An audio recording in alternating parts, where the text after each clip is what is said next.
আজকে প্রথমবার মাংস রান্না করতে গিয়ে এরকম কথা শুনতে হবে আমি কখনোই ভাবিনি। তো হ্যালো এভরিওয়ান, সবাই কেমন আছো? আশা করছি সবাই ভালো আছো। আমি তিশা, আমার আরেকটি ভিডিওতে স্বাগত। এখানে আছে পটল, কাঁকরোল, বেগুন, আলু দিয়ে একটা চচ্চড়ি করব। এখানে কুঁদরি ভাজা, বেগুন ভাজা করব। এখানে মাছ আছে, এখানেও 2 পিস আছে। তো এই মাছকে যে আদা রসুন পেঁয়াজটা কোচানো হয়নি, কোচাবো, আর যে টমেটো দিয়ে তেল ঝাল করব। তো আজকে দুপুরের এইটাই মেনু করব। চলো তোমাদের দিকে সেটাই শেয়ার করবো কীরকম করি। তো এখানে দেখো বেগুনে আর কুঁদরিতে নুন হলুদ দিয়ে দিলাম। এই যে নুন হলুদ মাখিয়ে নিয়েছি বেগুনে, আর এখানে যে তেলটাও কড়াই দিয়ে এটা গরম হয়ে যেতে এখন এই যে বেগুনটা দিয়ে দিচ্ছি ভাজার জন্য। প্রথমে বেগুন ভেজে নিই, তারপরে কুঁদরিগুলো ভাজবো। অনেকটাই তেল দিয়েছি, মাছও ভাজবো, এই জন্য একে একে এখন বেগুনগুলোকে আমি ছেড়ে দিচ্ছি, উল্টে পাল্টে ভেজে নেব। দেখেই তো নিয়েছো, আমি দুপুরবেলা থেকে ভিডিও শ্যুট করেছিলাম। আর এইখানে ওই দেখো মাছ ভাজছি, আর এখানে বেগুন আর কুঁদরি ভাজা হয়ে গেছিলো, তো সেটাই তোমাদের দিকে দেখাচ্ছিলাম। আর আমাদের এখানে পুকুরে মাছ ধরা হয়েছিল, সেটাই তারে জাবি রাখবে বলে এই যে পাইপ দিয়ে তারে জল দিচ্ছিল, সেটাই তোমাদের সঙ্গে শেয়ার করছিলাম। কত বড় বড় মাছ। আর এইখানে আমি মাছগুলোকেও ভালো করে গরম করে নিয়েছি। এরপর করব চচ্চড়ির জন্য এই যে ফোড়ন দিয়ে দিচ্ছি আর দিয়েছি পেঁয়াজ। আমি কিন্তু হচ্ছে যে দুবার করে ফোড়ন দিই না, একবারে এক সুমরাই চচ্চড়িটা তুলি, আর সেটাই খেতে অনেক টেস্ট হয়। তোমরাও একবার করে দেখবে, অনেক ভালো লাগবে।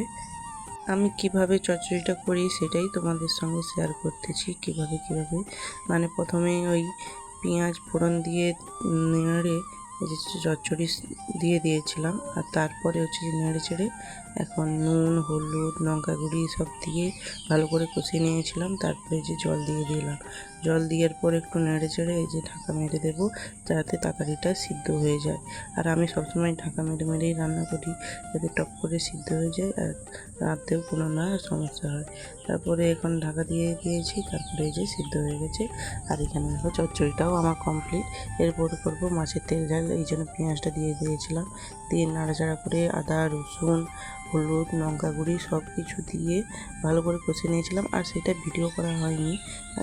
আর এইখানে দেখো মাছ ভাগ করা হচ্ছে, কত বড় বড় মাছ।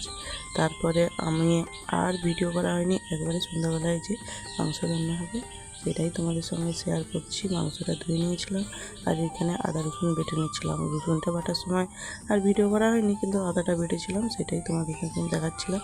আর এখানে মাংসের আলুটা তারই মাঝখানে এখানে ভেজে নিয়েছিলাম। আর আমার ভাগ্নিকে বলছিলাম যে পটলটা কেটে দে, বলতে সে পটলটা ভালো করে কেটে নিচ্ছে।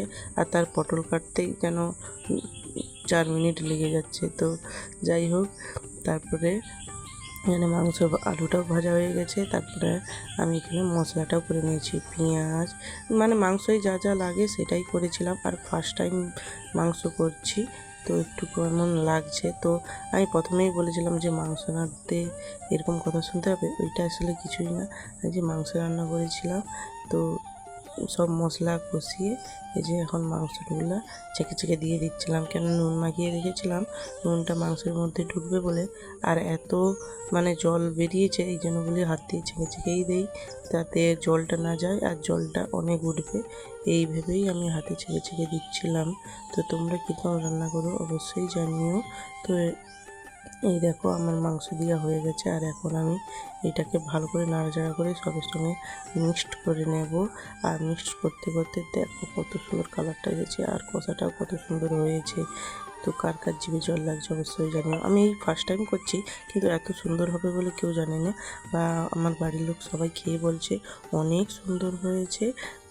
মানে সবাই জিজ্ঞাসা করছে কে রান্না করেছে, তো সবাই ভালো বলেছে, আমাকে কেউ খারাপ বলেনি।